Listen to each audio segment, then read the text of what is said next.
ఉన్నతాధికారుల వేధింపులతో మృతి చెందిన అశ్వరావుపేట ఎస్ఐ శ్రీరాముల శ్రీనివాస్ కుటుంబానికి మాజీ ఎమ్మెల్యే పెద్ది సుదర్శన్ రెడ్డి సంతాపం వ్యక్తం చేశారు. శాంతి భద్రతలు కాపాడాల్సిన పోలీసులకే రక్షణ లేకుండా ఆత్మహత్యలకు పాల్పడే పరిస్థితి వచ్చిందన్నారు.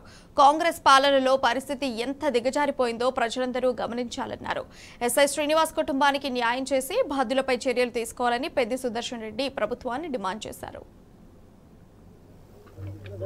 వరంగల్ జిల్లా నర్సంపేట నియోజకవర్గం నారకపేట గ్రామ వాసి దళిత బిడ్డ శ్రీరాముల శ్రీనివాస్ అశ్వరావుపేట ఖమ్మం జిల్లా ఎస్ఐగా విధులు నిర్వహిస్తూ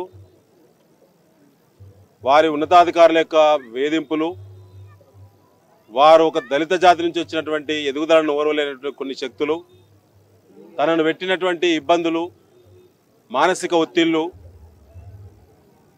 భరించలేక తన ఉన్నతాధికారులకు చెప్పినా వ్రాతపూర్వకంగా 3 నెలల నుంచి అనేక ఫిర్యాదులు చేసినప్పుడు కూడా తనకే మళ్ళీ ఉన్నతాధికారులు కూడా న్యాయం చేయక మెమోలు ఇచ్చినటువంటి దానిపైన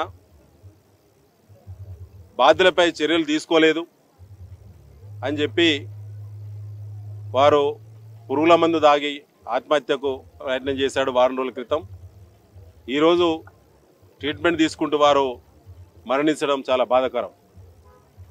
కాంగ్రెస్ పార్టీ ప్రభుత్వం చెప్పింది ప్రజాపాలన సామాన్యులందరికీ రక్షణ ఉంటుందని చెప్పి.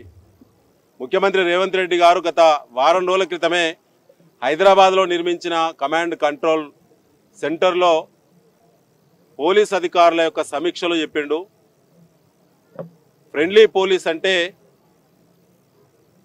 నిందితుల కోసం ఫ్రెండ్లీగా ఉండడం కాదు, బాధితుల కోసం ఫ్రెండ్లీగా ఉండాలని చెప్పిండు. ఇవాళ శ్రీరాముల శ్రీనివాసు మీ డిపార్ట్మెంట్లో పనిచేస్తున్నటువంటి సబ్ ఇన్స్పెక్టరు ఒక దళిత బిడ్డ ఇవాళ నిందితుడా బాధితుడా ఇవాళ పోలీస్ డిపార్ట్మెంట్కు ఆదేశాలు ఇచ్చి హోంశాఖ నిర్వహిస్తున్న ముఖ్యమంత్రి రేవంత్ రెడ్డి గారు